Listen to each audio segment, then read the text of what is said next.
യുവനടിക്ക് നേരെ ലൈംഗിക അതിക്രമം നടത്തിയെന്ന കേസിൽ സംവിധായകൻ രഞ്ജിത്തിന്റെ ജാമ്യാപേക്ഷ പരിഗണിച്ചു കോടതി. രഞ്ജിത്തിനെ കസ്റ്റഡിയിൽ ചോദ്യം ചെയ്യണമെന്ന് പോലീസ് ആവശ്യപ്പെട്ടിരിക്കുകയാണ്. സംഭവം നടന്ന കാരവാൻ തിരിച്ചറിയണമെന്ന് പോലീസ് വ്യക്തമാക്കുന്നു.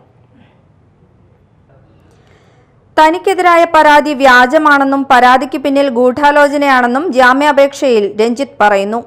നിരവധി ശത്രുക്കൾ ഉണ്ടെന്ന് വ്യക്തമാക്കിയ രഞ്ജിത്ത് നടി ICCക്ക് മുന്നിൽ പരാതി നൽകിയില്ലെന്നും ചൂണ്ടിക്കാട്ടുന്നു. ആരോഗ്യസ്ഥിതി മോശമാണ്, ബലം പ്രയോഗിക്കാനുള്ള ശാരീരിക കരുത്തില്ല, ജാമ്യം നൽകണമെന്നും അന്വേഷണത്തോട് പൂർണ്ണമായി സഹകരിക്കുമെന്നുമാണ് ജാമ്യാപേക്ഷയിൽ രഞ്ജിത്ത് വ്യക്തമാക്കുന്നത്.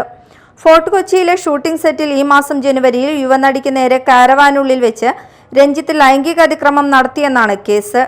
സംവിധായകനും ചലച്ചിത്ര അക്കാദമി മുൻ ചെയർമാനുമായ രഞ്ജിത്തിനെ റിമാൻഡ് ചെയ്തിരിക്കുകയാണ്. ഒളിവിൽ പോകാൻ ശ്രമിക്കുന്നതിനിടെയാണ് രഞ്ജിത്തിനെ അറസ്റ്റ് ചെയ്തതെന്ന് പോലീസ് സ്ഥിരീകരിച്ചു. രക്ഷപ്പെടാനുള്ള ഒരു അവസരം ആണെന്ന് നമുക്ക് തോന്നി. അപ്പോൾ നമ്മുടെ ടീം ബേസിക്കലി ബാക്കി ജില്ലകളുമായിട്ട് കോർഡിനേറ്റ് ചെയ്തിട്ടാണ് ഡീറ്റെയിൻ ചെയ്യാൻ പറ്റിയത്. എല്ലാം തെളിയുമെന്നായിരുന്നു സബ് ജയിലിൽ പ്രവേശിപ്പിക്കപ്പെടുന്നതിന് തൊട്ടുമുമ്പ് രഞ്ജിത്ത് മാധ്യമങ്ങളോട് പ്രതികരിച്ചത്.